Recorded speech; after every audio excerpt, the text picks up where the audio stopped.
Hi to everyone taking part in this Domestic Violence Awareness Month Candlelight Vigil. So important. And thanks to Eve, Care, and Safe Place for your life-saving work every single day. As we all know, this has been a very difficult year for so many people in Michigan. Some studies have found that the stress of COVID-19 has contributed to an increased number of violent incidences in homes across Michigan, and that's really not surprising, unfortunately. When sheltering in place might prevent COVID-19 transmission, staying at home isn't safe when home isn't safe. That's why the work all of you are doing is so very important. And I've been honored to be your partner, starting way back when I chaired the Ingham County Board of Commissioners and co-founded the Council Against Domestic Violence, which is now known as EVE. It was one of the first domestic violence shelters in Michigan, and it was a very controversial thing to do at the time. Since that time, we have all worked together to change the culture from a time when domestic violence was seen as a private family issue or a woman's fault. What did she do? What did she say? To today, when our laws treat domestic violence as violence. Hearing the stories of survivors and witnessing their strength has strengthened my own resolve to keep working toward the day when everyone is treated with the respect and the support that they deserve. For those of you who are survivors, we stand with you. For those of you who are doing the critical work of helping survivors, thank you. And for everyone taking part in this vigil, thank you for being here and shining a bright light on domestic violence. Because violence is violence, period. And we will continue our work until all families are truly safe. Welcome. We want to thank everyone for joining us today at our virtual Candlelight Vigil. And thank you for taking part in this important event to recognize October as Domestic Violence Awareness Month. Please consider your safety and privacy before joining this event or commenting or posting during the vigil, as this is a public forum. You can feel free to view this page from a safe computer or device. This event is part of a collaborative effort between EVE, the Capital Area Response Effort, the Women's Center of Greater Lansing, the Lansing Police Department, MSU Safe Place, Voices of Color, Survivor Speaker Bureau, Disability Network Capital Area, Greater Lansing Area NBPW Club, the Ingham County Prosecuting Attorney's Office, and Safe Center. The purpose of this vigil is to not only spread awareness, but also to honor the victims of domestic violence and their families, to support survivors, and to reaffirm the community's commitment to combating domestic violence. Domestic violence statistics are staggering. During this 60-minute vigil, nearly 1,200 people across the country will be abused. That's 20 people every minute experiencing abuse at the hands of their partner. That is why this month and this vigil are so important, to recognize domestic violence and to spread awareness throughout the community. COVID-19 and the resulting lockdown have had a significant impact on victims of domestic violence. Countries throughout the world are showing higher rates of domestic violence since the lockdown began in March. Stay-at-home orders essential to slowing down the spread of the virus, coupled with economic and health stressors caused by the pandemic, have forced domestic violence survivors who are already at risk of domestic abuse into even more vulnerable and dangerous positions. We together as a community can help stop the epidemic of domestic violence. The Lansing community can come together and say no more. We will not tolerate abuse in this community, and we will hold abusers accountable for their actions. We want to recognize those who work tirelessly in our community and stand up against domestic violence. So on that note, we would like to to introduce Rosalind Arch, board member of the Survivor Speakers Bureau. Hello everyone, my name is Rosalind Arch and I'm the director at the Capital Area Response Effort. Ruth Bader Ginsburg once said, "Speak the truth, even if your voice shakes." In 2009, the United States Supreme Court upheld the federal ban on possession of a firearm by people convicted of domestic violence misdemeanors. The ruling was 7-2. Of the ruling, the notorious RBG wrote, "Firearms and domestic strife are a potentially deadly combination nationwide." In the span of just a few weeks during March of 2020, the New York Times reported that Americans had bought about 2 million guns. The Trump administration stated that stores that sell firearms should stay open during the lockdown, alongside essential businesses such as pharmacies, grocery stores, and gas stations, and sales continued to skyrocket. In July, the FBI conducted more than 3.6 million firearm background checks, the third highest month on record. According to the National Coalition Against Domestic Violence, an abuser's access to a firearm increases the risk of femicide by at least 400%. Approximately 4.5 million American women alive today have been threatened by an intimate partner with a gun, and 1 million have actually been shot or shot at by their abuser. Every year, we recognize October as Domestic Violence Awareness Month, and this month I ask you to take a moment to reflect on the ways in which the national health crisis has increased abuse and isolated survivors. The challenges that many of us have faced are magnified for someone experiencing abuse during the pandemic. Safer at home orders, intended to keep people safe and slow the spread of the virus, have literally trapped survivors at home with their abusers, unable even to call for help, while the agencies they may once have been able to rely on had to reimagine advocacy in a time of crisis. Many survivors lost employment and had to choose between an abusive household or face homelessness. Some shelters were able to function at partial capacity, and others closed altogether.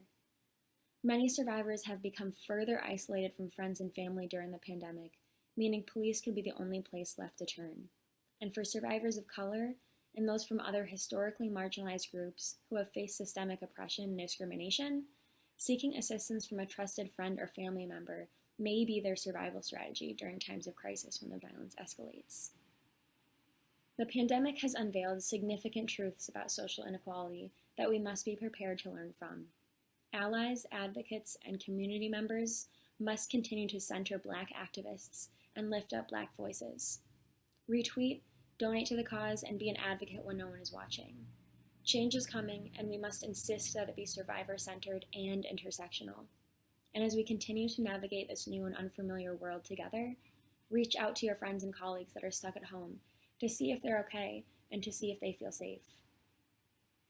The Capital Area Survivor Speakers Bureau works to support survivors in breaking the silence and giving voice for healing, social justice, and cultural change. We will support the unique healing of every survivor by creating space for their narratives to be heard. If you're a survivor looking to join the cause, we're always looking for more voices. To apply to be a speaker or request a speaker for your next event, go to www.capitalareassb.com or follow us on Facebook, Twitter, or Instagram to stay updated on our latest news. If we don't center the voices of survivors in our fight to end the violence, then we have lost the battle before we've even begun.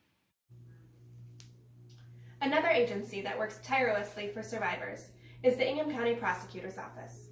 Speaking on their behalf is Prosecuting Attorney Carol Seaman and Assistant Prosecuting Attorney Ailish Gallagher.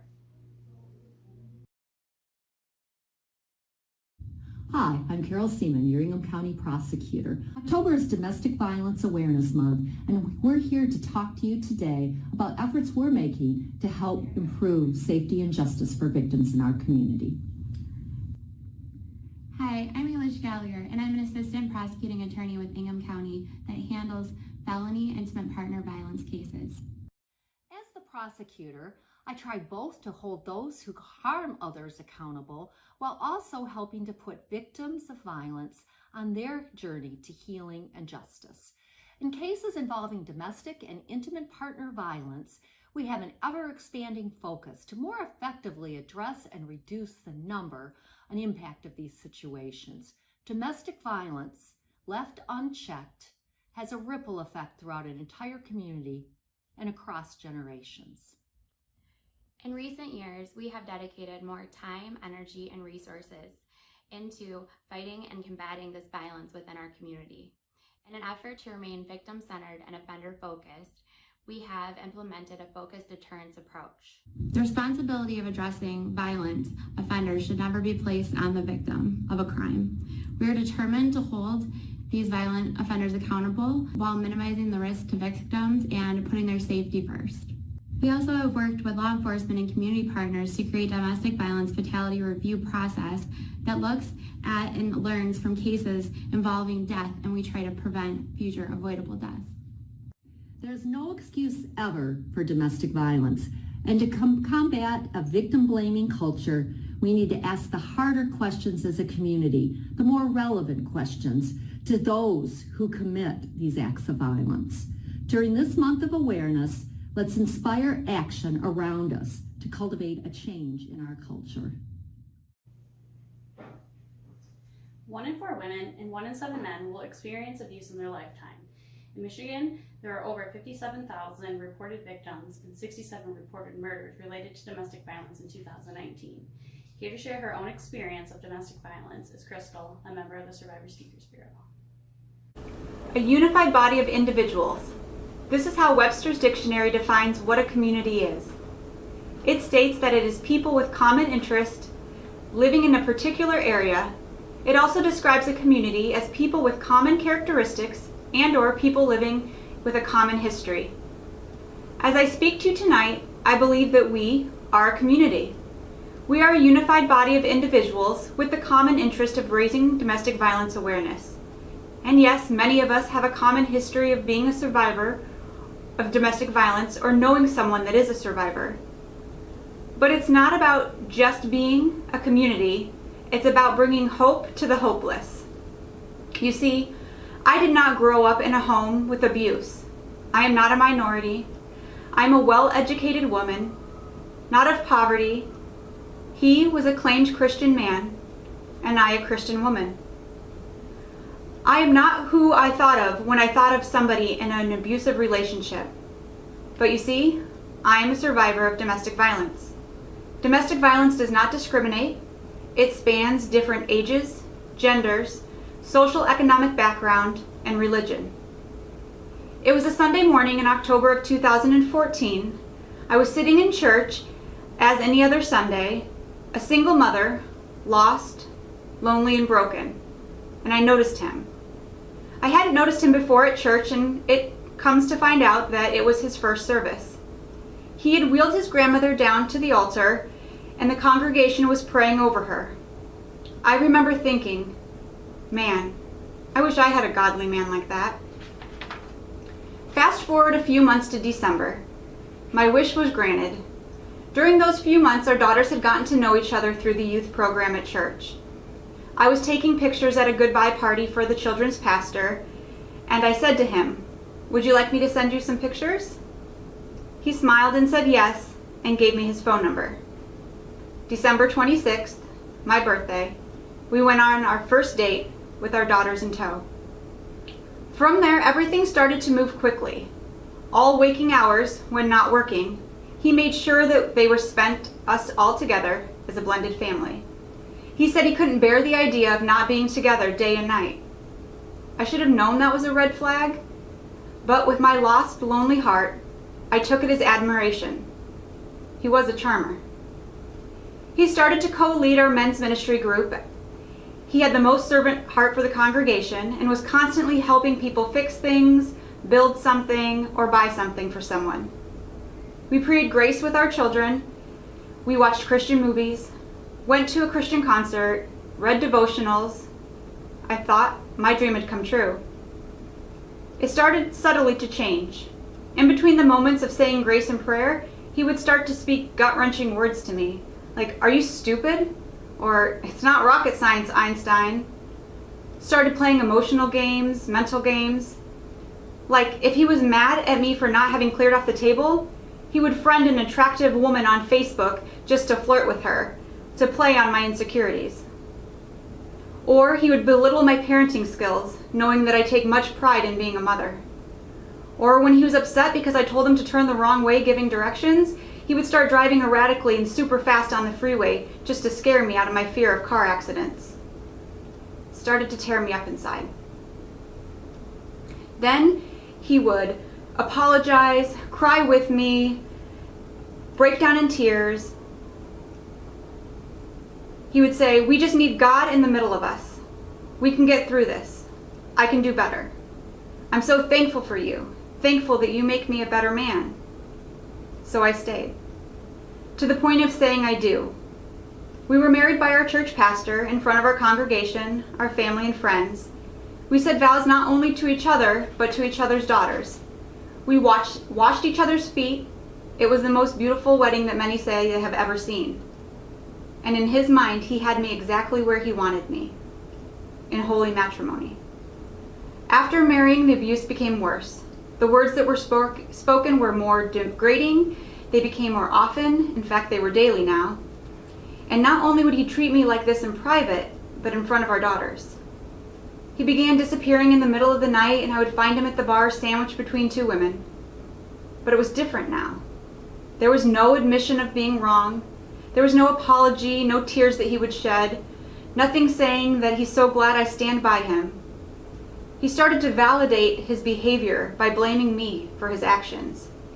He also told me I wouldn't leave him, that there was no way that I would be divorced for a second time. And at the time that he said that, he was right. I couldn't bear the thought. Dear Heavenly Father, please watch over my girl. Please protect her and let her know how much I love her and how sorry I am.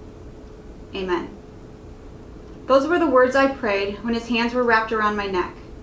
As I stared into his cold eyes and saw the smirk of satisfaction on his face, as blood dripped from my lip, and I thought he was stealing what were going to be my last breaths. You see, a few weeks prior, on a typical morning before work and school, he was verbally abusing me. This particular morning, he had called me an effing psycho. My then 12-year-old daughter screamed out, "Shut up! I am so sick of the way that you talk to my mom." And she started sobbing. And it clicked. He had to go. So I asked him to go and he went. But you see, he only left for a few weeks. On a Thursday evening, I received a call from him when my daughter and I were at dinner, saying that I don't get to decide that our marriage is over, that he was already laying in our bed, that we will work on this, that he will go to counseling, that we will go to counseling, that the family will go to counseling. He gave a great performance that night. So many apologies, so many tears, and I believed them all because I wanted to believe them so badly. He was back. Fast forward to Saturday night. It had only been a few days back before he decided that it wasn't going to work. This time it was his choice. He was in control. He packed a bag, kissed me on my forehead, and peacefully left. Well, early that Sunday morning, I started receiving text messages from his brother stating that he had found him outside of the apartment at 3 a.m., his car running, and he was laying in a blood of pool and vomit. That my husband was distraught about our separation, that I needed to fix this, and to please not make a big deal about what happened. It would only make things worse. He was going to wake up my husband and have him get ready for church. Another message comes through. He woke up, and he isn't in the best mood. I didn't realize that meant that he was coming home to get ready until he burst through the door. He began to undress in the back room, walked naked through the house and into the bathroom where my mother was getting ready. He jumped into the shower, saying mean words along the way. When he got into the shower, he said, "I'm not going to counseling tomorrow. You can have it." Seriously? He was canceling the very first counseling appointment after he claimed he was going to get help? His phone lit up. I looked at it. There were multiple messages back and forth with a female, one describing their plans to meet up tomorrow evening when his counseling appointment was scheduled. I threw the shower curtain open and cried out to him, "Why? Why did you even come back? Why did you even apologize?" That's all it took. How dare I look at his phone? I stormed out of the bathroom and headed to the back room. He followed closely on tail. Confrontation between him and my mother occurred, something with a coffee mug. Now he was degrading my mom and calling her names. I've had enough. I gathered his belongings into his bag, opened the door, and dropped him out. I just wanted him gone.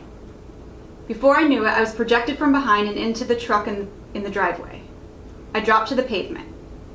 I managed to get up as he gets his hands around my neck and pins me to the side of the house. I believe these are going to be my last moments alive.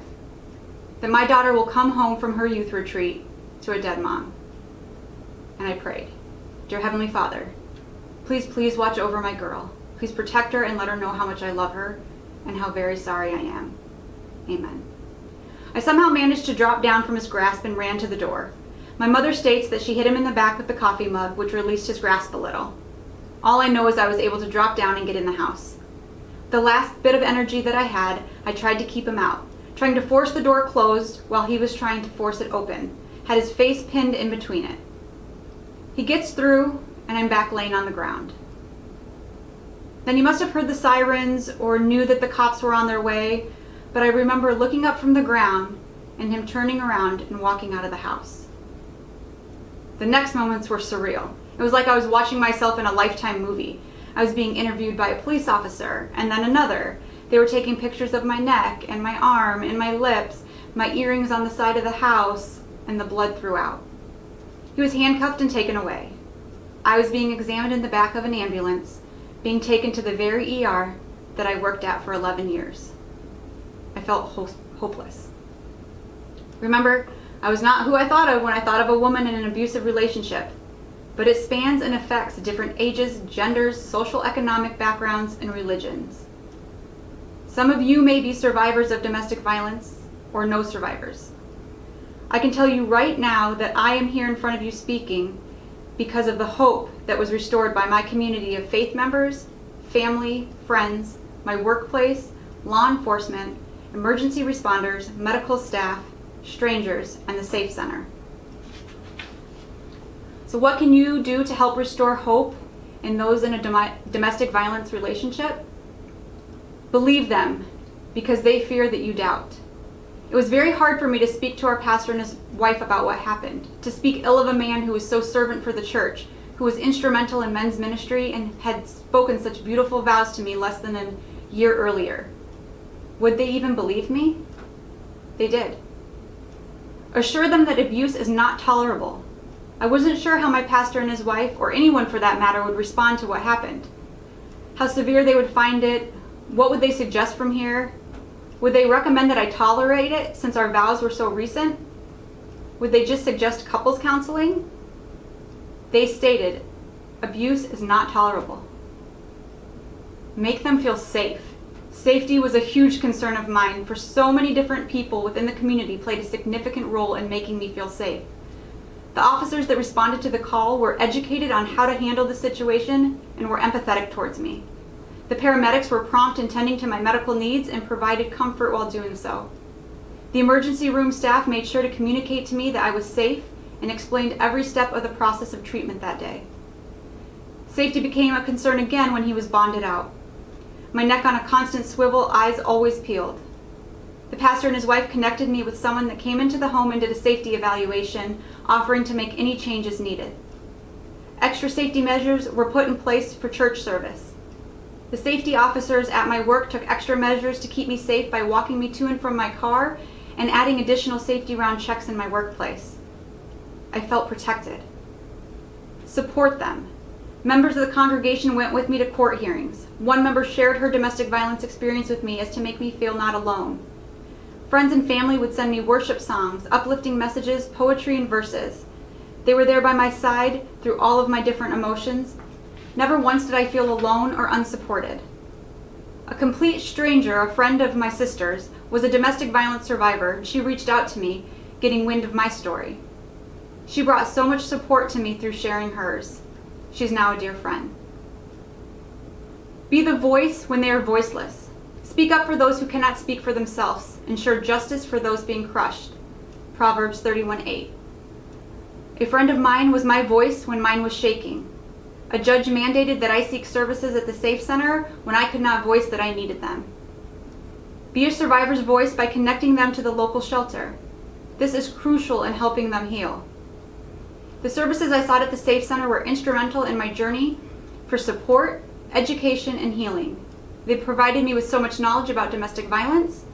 With that knowledge, I was able to reflect on the fact that I was a domestic violence survivor. They helped me with safety by establishing a safety plan. They supported me attending court hearings. They helped me deal with my grief through counseling. Please, if you're a survivor, take advantage of the resources available to you in your area. If you know a survivor, help them seek assistance. If neither of those apply to you, find ways to support your local shelter directly. Without the support of my community, my family, congregation, friends, coworkers, law enforcement, medical staff, emergency responders, strangers, and the Safe Center, I may still feel hopeless. I would have a much different story to tell tonight. Maybe I would still be writing chapters in the book of marriage. Or maybe I wouldn't even be alive to tell my story. In remembrance of those who have lost their lives, I ask you to please raise awareness for domestic violence and help to bring hope for the hopeless. Thank you so much for sharing your story. We honor your bravery and your journey. Up next, we have Tanisha Ash-Shakur, founder and executive director of Voices of Color, reading I Got Flowers Today by Paulette Kelly. I got flowers today. It wasn't my birthday or any other special day. We had our first argument last night, and he said a lot of cruel things that really hurt.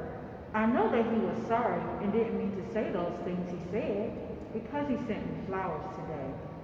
I got flowers today. It wasn't our anniversary or any other special day. Last night, he threw me into a wall and started to choke me. It seemed like a nightmare. I couldn't believe it was real. I woke up this morning sore and bruised all over. I know he must be sorry because he sent me flowers today. I got flowers today. It wasn't our anniversary or any other special day. Last night, he threw me into the wall and then started choking me. It seemed unreal, a nightmare, but you wake up from nightmares. And I woke up this morning sore and bruised all over, but I know he is sorry because he sent me flowers today. I got flowers today. And it wasn't Valentine's Day or any special day. Last night, he beat me and threatened to kill me. Makeup and long sleeves didn't hide the cuts and bruises this time. I couldn't go to work today because I didn't want anyone to know. But I know he's sorry because he sent me flowers today. I got flowers today. And it wasn't Mother's Day or any other special day. Last night he beat me again. And it was worse than all the other times. If I leave him, what will I do? How will I take care of my kids? What about money? I'm afraid of him. But I'm too scared and dependent to leave him. But he must be sorry because he sent me flowers today. I got flowers today. Today was a special day. It was the day of my funeral. Last night, he killed me. If only I would have gathered the courage and strength to leave him, I could have received help from the women's shelter, but I didn't even ask for their help. So I got flowers today for the last time.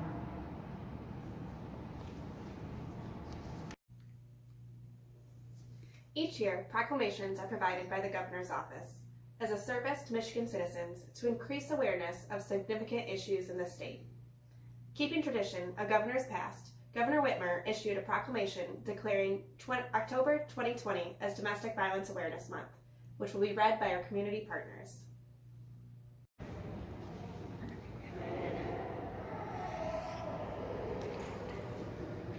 Whereas domestic violence perpetrators intentionally use a pattern of physical, emotional, sexual, psychological, and/or economic coercion and abuse to control their intimate partners, violating their dignity, security, and both psychological and physical well-being. And whereas domestic violence perpetrators cause significant and long-lasting trauma to countless individuals and families. And whereas when children are involved, domestic violence perpetrators' choices to be violent and abusive are parenting choices that often have devastating and far-reaching adverse effects on the safety and well-being of children and their non-offending parents. And whereas the 2018 Michigan State Police's incident crime report indicated that there were 29,462 domestic violence offenses committed by current or former intimate partners reported to Michigan law enforcement during the year. And whereas members of the LGBTQ+ community reported levels of intimate partner violence equal to or higher than those who identify as heterosexual, and whereas more than 4 in 5 American Indian and Alaska Native women and men have experienced violence in their lifetime, and more than 1 in 3 experienced violence in the past year. And whereas the Black community experiences domestic violence at disproportionately higher rates, with 45.1% of Black women and 40.1% of Black men experiencing intimate partner physical violence, sexual violence, and or stalking in their lifetime. And whereas Michigan is committed to holding domestic violence perpetrators accountable, employing interventions in order to reduce the risk and harm to all victims, as well as providing victims the resources and support they deserve to enhance their safety and well-being. And whereas Domestic Violence Awareness Month provides an important opportunity to learn more about domestic violence and to demonstrate support from numerous organizations and individuals who provide advocacy efforts, services, and assistance to victims. And whereas Domestic Violence Awareness Month is an opportunity to recognize the strength and courage of those currently suffering abuse, as well as to honor those who were murdered or harmed at the hands of their current or former partners.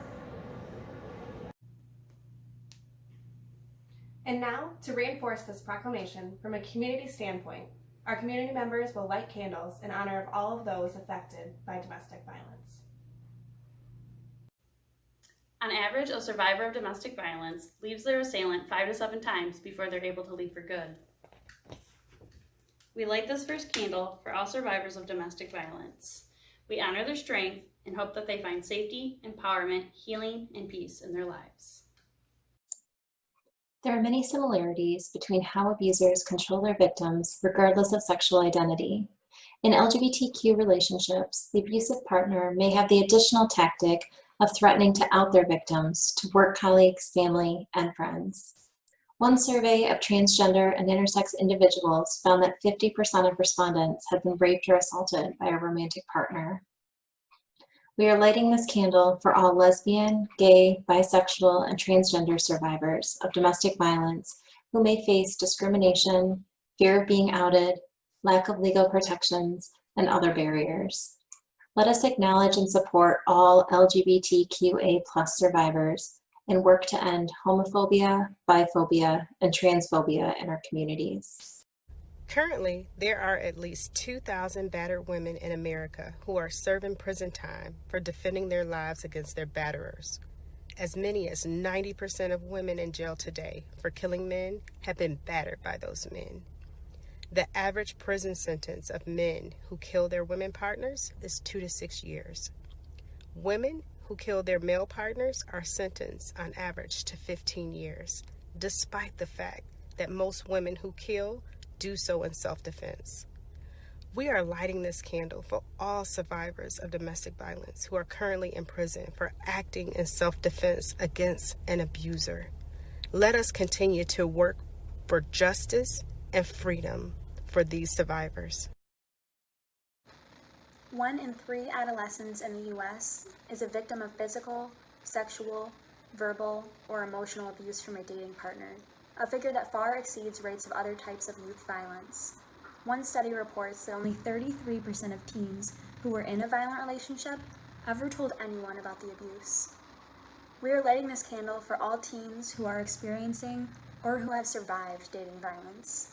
Let us work together to model healthy relationships, talk honestly about abuse, and support each other in speaking out against dating violence.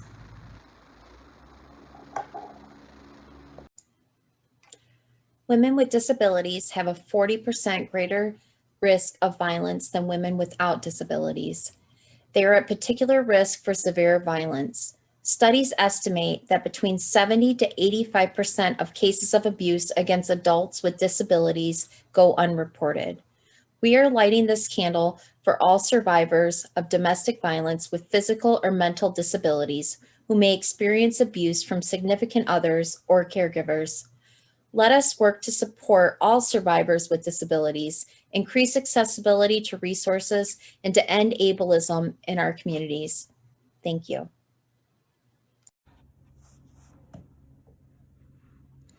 The prevalence of domestic violence in the military is similar to what is observed in general population.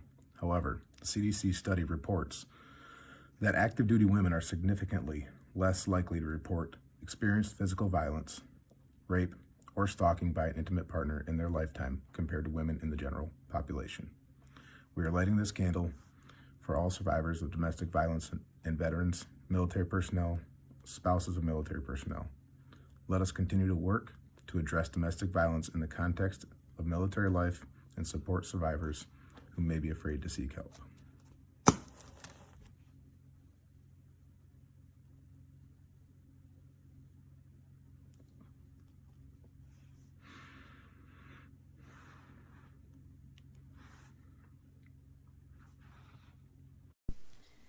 Every year, approximately 4 million older Americans are victims of physical, psychological, financial, and/or other forms of abuse and neglect. It is estimated for every one case of elder abuse, exploitation, or self-neglect that are reported to authorities, about 5 more go unreported.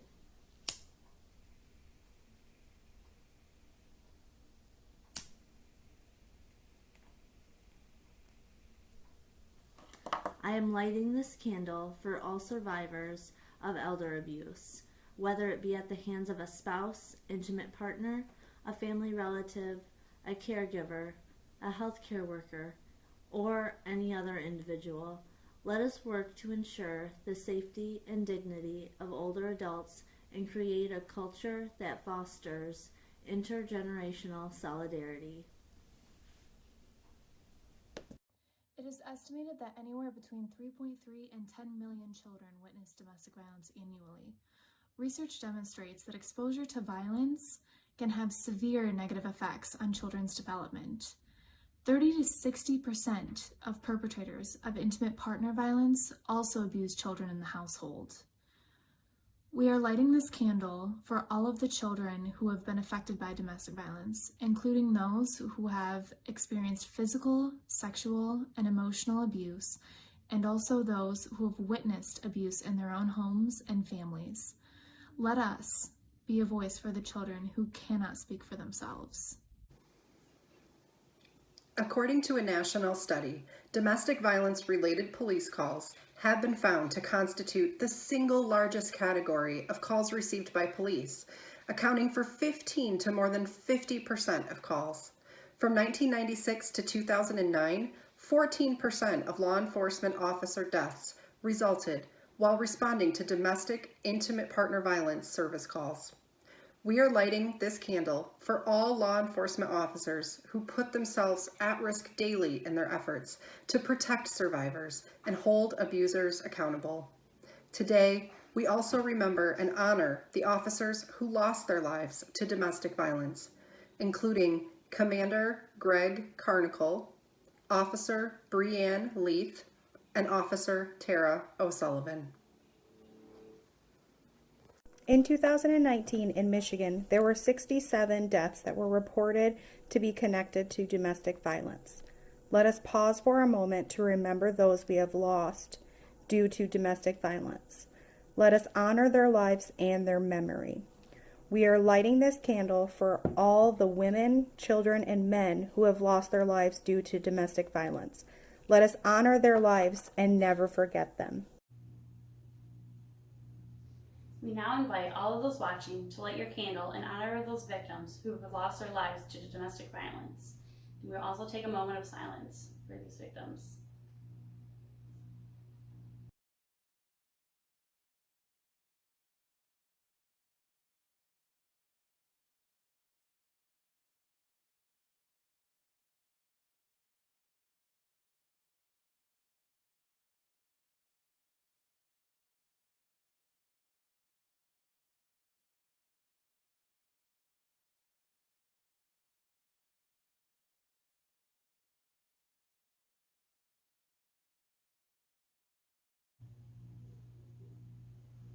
We want to thank everyone again for attending and being a part of this important event and showing support for survivors.